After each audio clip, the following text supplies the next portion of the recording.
Hello and welcome to a very special edition of Sports Wrap. And it is special because Michael, Antonio, and I have a very special guest. For those of you who watch another show on the station called Talkin' Tunes, you might remember seeing this young lady here. She is a very well-known musician, produced a number of CDs, very well-known in the community. And she is also a huge Red Sox fan. And not only she, but her little dog, Noah Corgi. Yes. And I swear that her dog is responsible in some ways for the wins and losses that the Red Sox have this year.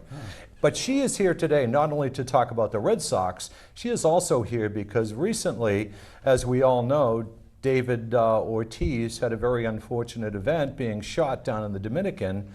That moved Linda to create an unbelievable song that has taken Boston by storm. She's been on the radio, she's been in the newspapers, interviewed all over the place, and you are going to have the pleasure of hearing that song today. So it gives Michael, Antonio, and I great pleasure to introduce to you Ms. Linda Marks. Thank you. Linda, welcome. Thank you so much. Antonio, Michael. Hi, Linda. Thank you. Welcome to be Thank on the you. show. It's a Thanks total for being pleasure here. to be here. I tell you, this is kind of a little flip the script here. You're normally here talking I music. know, I know. But we're going to be talking Red Sox Absolutely, today. absolutely. So why don't we cut right to the chase? What's going on with the Red Sox this year, Linda? Well, we could say that I've had too many gigs, so Noah Corgi hasn't been in front of the TV watching. I told have a you lot of that. guilt about that. Yeah. Noah Corgi. I told you Noah's responsible. Wait a minute. Are you blaming a nice woman like her for the fall? No, I'm blaming Her the dog. But I She's haven't had a my good dog luck in front of charm. the TV. Last year, even though I did have gigs, I did try to get my dog in front of the TV almost every single time. And would he do it? Yes. Okay, He he would. would. And Okay. they have won games where he's watched the TV, but I've been doing so much musically this year that he's only been able to see some of So the that's games. why they set a record for the most wins last year and won the Noah World Corgi. Series. Noah It was because Corgi. of him, Yeah, but it's I him. think it was because of me believing in them. Maybe it's a combination of the two. Yeah, maybe. Yeah. But Right. Linda, you know, But if I, being, get, if I get serious about it, Yeah. though, beyond the Corgi, is that the pitching staff has had a horrible, horrible year with Yeah. injuries Yes. and the way they prepared them at the beginning of the year where they really Absolutely. weren't prepared very well. So Chris Sale just hit the 2,000 strikeout mark as the youngest person in history Yeah. and the fastest in history, Yeah. but his elbow is really badly injured and he's been shut down and Yep. can't play for the rest of the year. So our pitching has really been dreadful, and something also hasn't quite clicked with the chemistry of the team. One piece is I think Sandy Leon is a critical piece of the team, and for him not to have been on the Red Sox at the beginning of the year was a big mistake. Yep. He is a key piece of Chris being on track, Rick Porcello being on track. Many of the pitchers have commented that he's the best defensive catcher in the game, and for people like Chris Sale, he literally does whatever Sandy tells him to do. Right. So when he and Sandy are together, they're flawless. In addition, for the chemistry, it doesn't seem like everybody sort of has clicked at the same time. Mookie Betts is a wonderful person, but he just hasn't really been able to click. No. Xander Bogaerts has had a really good year, year. and Rafael Devers, an out of this world deserving of MVP year, but he Yep. wasn't even allowed to be on the All-Star team, which was totally wrong. I know. So there are a lot of things that are out of sync. Steve Pearce has disappeared. That's right. Mitch Moreland was injured for quite a lot of the time. Brock Holt had an injury, and when he came back, he did his usual amazing contribution. But things have just been really Well, sketchy. we were saying all year long so far that people, Cora kept saying, we have the same team as last year, we'll be fine. And we kept saying, no, you don't have the same team. No, you don't. You don't have the same players even, and they're not playing the same way. Yeah. Like Mookie Betts, I went to a game recently at Fenway Park, and it's like some of these guys seem to care a lot more than others. Like Betts does not seem to be playing up to his MVP level at all this year, and that really hurts the team. He's not doing it as a leadoff guy. I mean, Right. if Devers wasn't in the lineup, God knows where they would be. and Right. Martinez, too. J- you know, JD with Martinez his- always puts out, even though Yes. he's had back trouble, he has really put out, and I heard on the TV the other day, if you look at his performance over the last 2 years, he has the best performance in the majors for his hits, his doubles, his home runs, his hitting percentage over Yeah. the last 2 years. He's not driving in as many runs, but lately he has been. He has Well, been. because you haven't been men on base. He needs a little help. But J.D. Martinez has an amazing work ethic, so he's always putting out. And same with Rafi Devers, same with Brock Holt. There are some players that put their heart and soul in. I think Xander Bogaerts goes in that category Yes. too, and they give 1,000%. I agree. So what was your reaction to seeing Mookie Betts? And he did make the All-Star team, but when I was watching the game, he was in the outfield playing, but he did not get to bat. Were you surprised that he did not get a chance to bat in that All-Star game?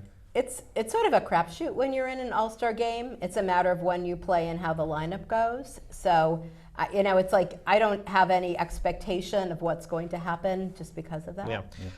What do you think of how this? I mean, the Red Sox are a couple, 2, 3, 4, whatever, how many games back of this wild card race. I mean, 6, we're yeah. battling the Oakland A's. We're battling Tampa Bay. We're battling the Yankees. We're battling The Cleveland Indians. right now. What do you think? I mean, I was watching a game last night between the Oakland A's and the Yankees on ESPN last night. Yankees obviously lose to the A's because obviously the A's had a great performance from Homer Bailey. But were you surprised that if the Yankees keep losing games and we start winning more games? I mean, do you see the Red Sox making this playoffs and actually having a shot at this title? I think it's really difficult, and they've been far too inconsistent. And particularly now that we've lost Sale for the season, I hope David Price is able to come back. But we've got a real big pitching problem, and more recently, the bullpen has been picking things up. Marcus Walden has done a fantastic job. Workman's been sort of the de facto closer recently. When Ryan Brasier came back last night and the time before from the minors, he's been back on target. But we had a really bad bullpen situation in addition to a starting problem. And even when the bullpen carries it, like last night, then there was the sloppy base running. So there are so many holes that can happen in the team. My concern is to get it together and keep it together will be very hard. And being 6 games behind for the last wild card slot, who's ahead of us is Cleveland and Tampa Bay, makes it really tough. Who's your? I was going to say, I don't think that you read the memo closely about having guests on being smarter than the hosts. Yeah, I know, really. I don't think Anytime you read that want memo. To co-host, Wait a minute. Anytime we're wait a minute. Do we have winning, a you want to plan? co-host. Wait a minute. Sure, Do we have a I'll co-host. pamphlet? I love the Red Sox. Do we have a brochure? Wait, Frank. thought we I loved think we the need to Red make this Sox. chair permanent. I know, really. Wait a minute. Do we have a brochure or I pamphlet have or one something? other question, though, too, about that for you. Were you surprised that Dave Dombrowski didn't do anything at the Yes. deadline? Good So question. what do you think he should have done? I think he should have gotten someone who's a really capable starting pitcher.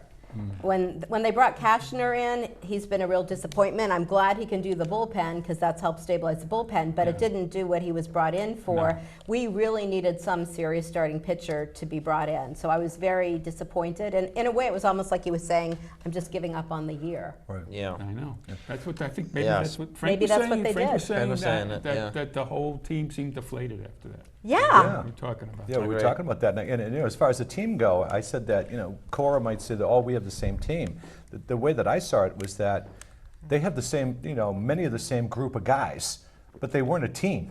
No, they You were know? separate pieces. Yeah, last year what won, I think, was because they were a team. Right. But this year they're just the same group of guys that are not functioning as a team.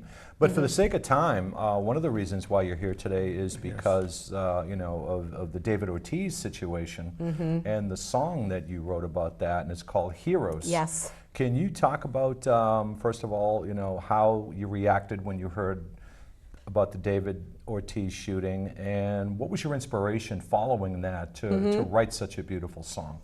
Well, I was devastated when I heard the news. Yes. I was absolutely heartbroken because David is an amazing human being. When my son, who's now 23, was a teenager, there was a game where before the game you could actually meet some of the players, and so we met David. And what really struck me about David is even though there were all these kids that came to meet him, and there were security guards on a timeline saying, you gotta stop, he pushed back and said, no, I'm not going to disappoint one kid. Oh, wow. And that was really poignant. So he made sure that any kid who had come in to get to say hello got to say hello. And when the Boston Marathon bombing happened, he was like a modern day JFK, MLK. The way Right. he became He the was. voice of the city and brought people together Right. and lifted the spirit in a time of devastation was so poignant. So I was devastated, and it just seemed so horribly wrong. Yes. And the song came almost immediately, actually. The part of the song which came immediately, which was the hard part of the song to have to sit with, is why do we shoot our heroes? Yeah. You know, why on earth? And I understand there's poverty in the Dominican Republic. I understand that people can be jealous when someone accomplishes what he's accomplished, because what he's done is extraordinary, and all the charity events helping children with heart disease. But just that response to somebody rising so high and lifting up so many people. And I also started to do some research because David is 43, he'll be 44 at the end of the year. It reminded me of what happened with JFK and MLK and RFK. They were all in their 40s as well. So part of me was looking at why, when people are in the prime of their life, does this tend to happen? There's something about what they've contributed that it shines in a way that it's very hard for people who may not be able to really grasp it, you know, whether it brings out the shadow or the jealousy in people. You know, something gets brought forward. So I started working on the song, and a piece that was also striking is just when we look at someone as a hero, we make them an object. We forget that they're a person. People, yeah. They're people. So that was a really important piece. Heroes are people. Well, I think they deify them sometimes. Yes. Like Tom Brady, you put him up on, you know, you look at him as far more than just the person, like Superman almost. Right, That right. He can do anything. Right. Right, and I don't know if when people go after them, they're thinking they're going after a deity. David has the body. You know, when someone comes up at close range and shoots him from the back, it's pretty bad. And if he weren't an athlete, part of what I saw from the surgeon who operated on him in the Dominican Republic is if he hadn't been an athlete, he probably wouldn't have made it, because multiple parts of the wound, punctures to the large intestine, to the small intestine, to the liver, to the gallbladder, to the membrane that holds together the intestines. Any one of those things could have been lethal right there and then. Right. And there was a man seated with him at the sports bar who threw him into the car, and within 7 minutes had him at the hospital, and he'd already lost a third of the blood in his body in that 7 minutes. Wow. Yeah, So, that's terrible. Now, how did you, well, let me rephrase. You know, when you came out with the song, it became a big hit right away, and the press jumped on it. They did some incredible articles on that. How did that all transpire? How did it get out there and have the reaction that it did so quickly, and, you know, have everybody come to you? And I think, first of all, I can answer my part of it was that you can really identify with it.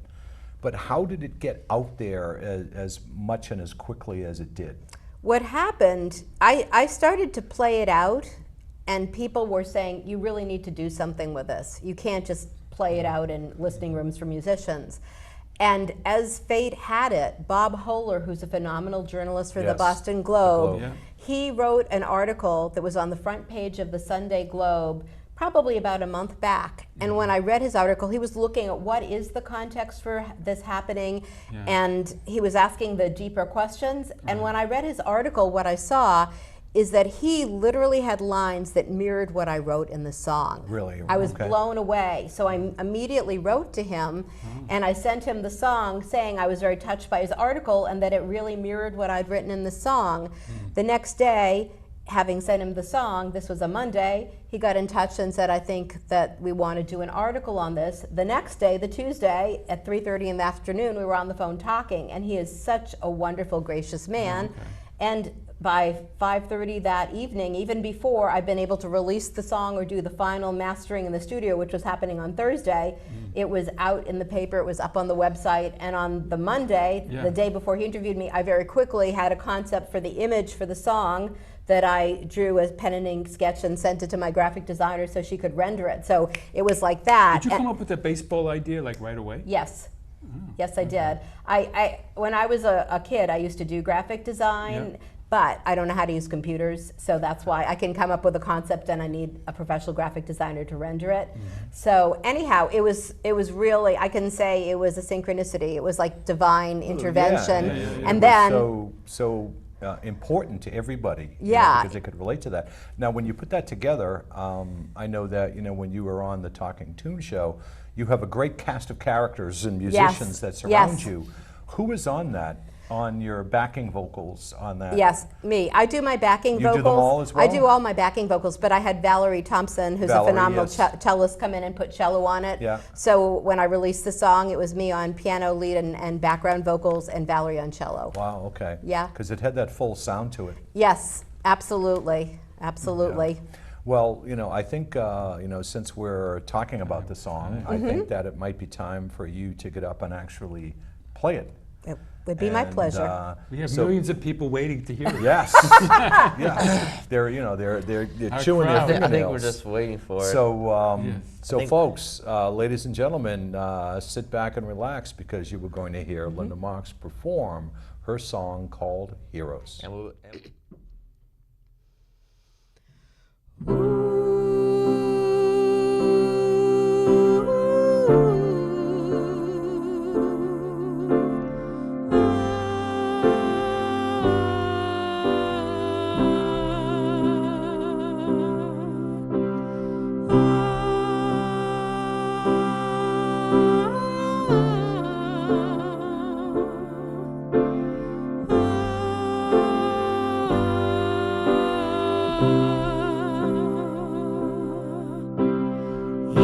Heroes, we need heroes to lift ourselves up, to show us what's possible.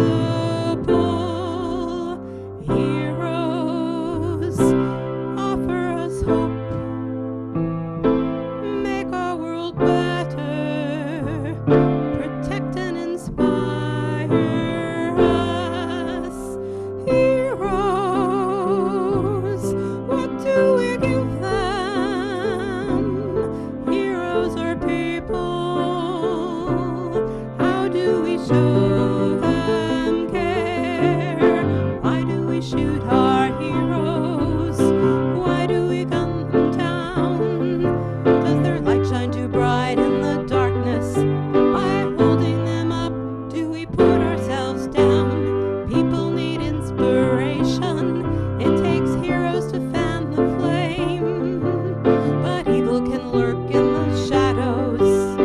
What do we think is to blame? Martin, Robert, and John colored my childhood, serving the greater good. Now David, Big Papi to most, he is a good man. I just can't understand, why do we shoot our heroes just when they're in their prime?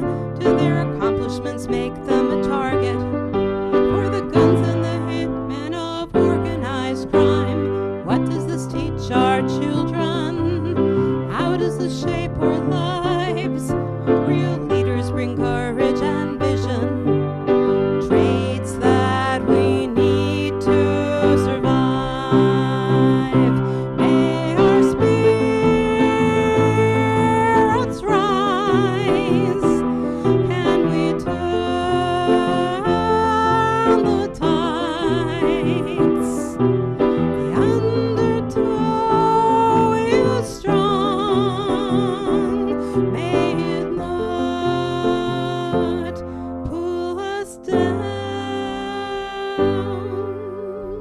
How can we stop the shooting?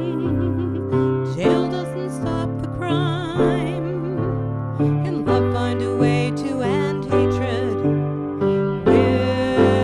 Will I see change in our time? Why do we shoot our heroes? That was fantastic. Amazing. oh, amazing. Great Thank you. song. Amazing. I never heard anything more beautiful than Frank singing. That we won't cut. You want to do the backup vocals? Man, I really, you were in a pickle there. I was in a pickle there. Very good. Do you have any pickles on you? Not today. Okay, good. Not today. But anyway, Linda, that was amazing, and as are most of your songs that you do. Thank and you. First of all, thanks for coming on to do that. Thank you. But we understand that you had a little bit of praise and a little bit of shame with this song because one of our famous Boston sportcasters, Kirk Minahan, picked up your song. So why don't you take it from there and give us a little synopsis of what happened there? Well, what happened is I started getting hate mail on Twitter. That's what happened first, and I couldn't understand why. Were you getting hate mail? I was Hate mail? because Kirk's style is sort of like Howard Stern. So he like mocks things and takes things apart. And like I have a line about Big Papi to Most that's in the song. And so people were like doing stuff with the Big Papi to Most. But the long and short of it is people were making all kinds of crazy comments. Like some that bothered me, like, well, he isn't dead. What's the big deal? Were people making comments about what they thought? These rumors that came up, like he was like cheating or something, or they weren't doing that, and I honestly I don't believe that for 1 second. But it was more like people were cutting apart the lyrics, and I talk about for how in many ways David Ortiz is like a modern MLK, JFK figure in terms of like what I've said before about the Boston Marathon shooting. So they were like, "What's wrong with her? How can she compare him to MLK or JFK? He was just a baseball player," sort of trash talking, and sometimes trash talking me about I must be crazy. Tom or, Brady's just a football player, right?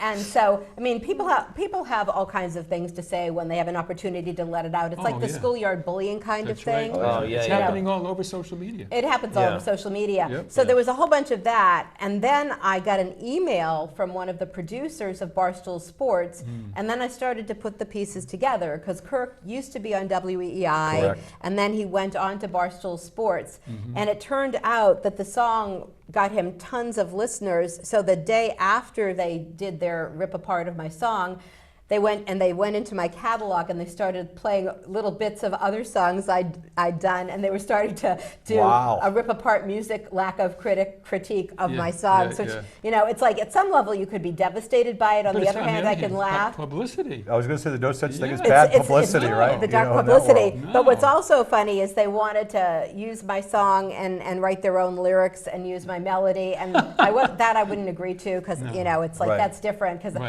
anything that doesn't honor Big Papi is not on the table for me. But now they're actually looking to do a live show where Kirk does sort of a comedy night and have me open with Heroes, which I said, as long as we're respectful to David Ortiz, I'm in. If it respects him and helps people put good energy toward his healing, I'm in. If anything's going to make fun of the song or him, I'm out. That's true. Yeah, you never know with him because he has that way of attracting people. He could say no, and it could still turn out to be that way.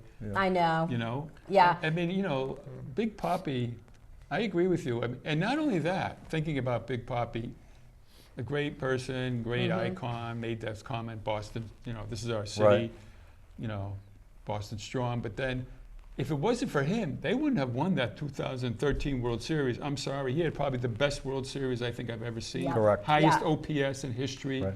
I mean, he's magic. He is magic. And he's magic as a human being. I have to believe that when he finally heals, and this is quite a lot to heal from, this is not a short healing. So that's the other thing. How come we haven't heard anything? Because of how severe his injuries are. It is still very severe. I have one of my musical colleagues is a nutritionist, and she was talking about the nutritional impact of the kind of wounds he had, and if he'll even be able to eat food. When he finally posted something on Instagram, there was a steak saying, "I can't crush a steak yet."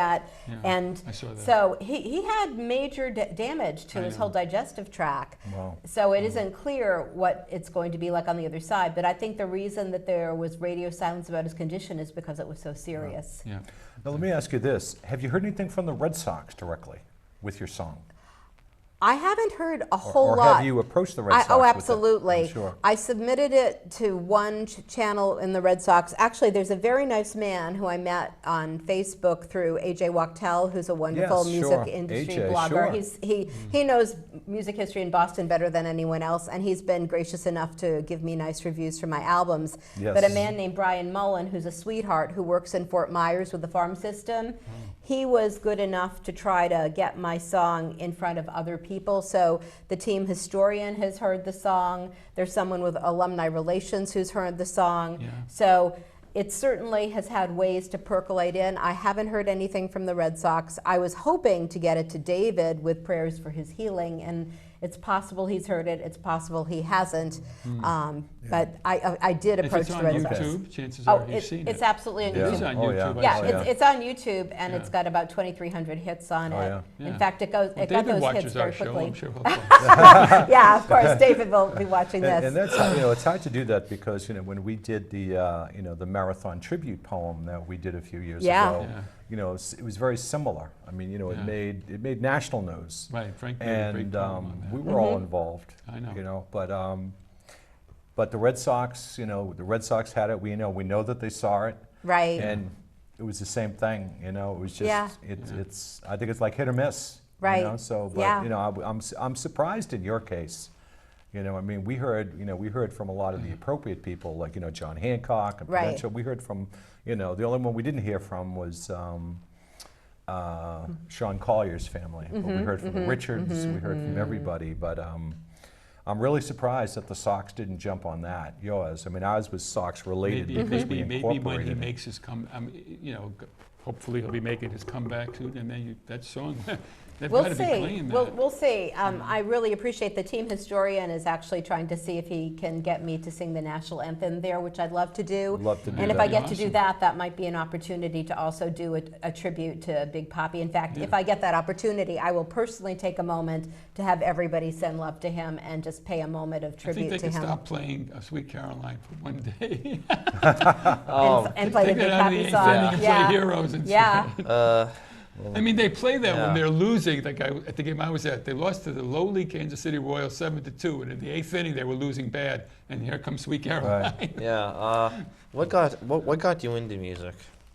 Music was my first language. I It was. actually didn't talk till I was 3, but as a toddler, pianos were like a magnet to me, and I just go like that and go to any piano I could find and start writing. So it's who I am, it's in me, and what's been harder is accepting that it's who I am and that it's in me, and letting myself have the permission to do it full time. What college did you go to? A college? I went to Yale, and I was a music major at Yale. I co-founded Something Extra, which was Yale's third women's a cappella singing group when I was a 17-year-old freshman. It's still there. I wrote music at Yale. I have a degree in music with honors and distinction from Yale. So that was a time I let myself dig into music. Good old Yale, the Yeah, the she rival. couldn't get into a good school. She had to settle. Wait a minute. Wait a minute. I'm hearing Yale is tough to get into. Even Harvard's tough to get into. And obviously, they don't like each other. So you were a Yale, and I'm more of a Harvard. I'm a Harvard. Well, we're gonna have to take this Harvard Yale fight on another show because, right. Yeah, I know. as Linda We're running and out we of all time. know, time is our enemy on these shows. So I think we have just enough time. First of all, to thank you for coming on. Excellent. So for Roxanne Morris, Michael Wigdor. you are Why don't you go ahead, Frank? Antonio De Cesare, Linda Marks, Frank Walsh, and of great course our director, esteemed director Roxanne. Well, and we'll see if we get some chicken fingers later. right. Okay, We and will we'll see See you down the down road. the road. That's our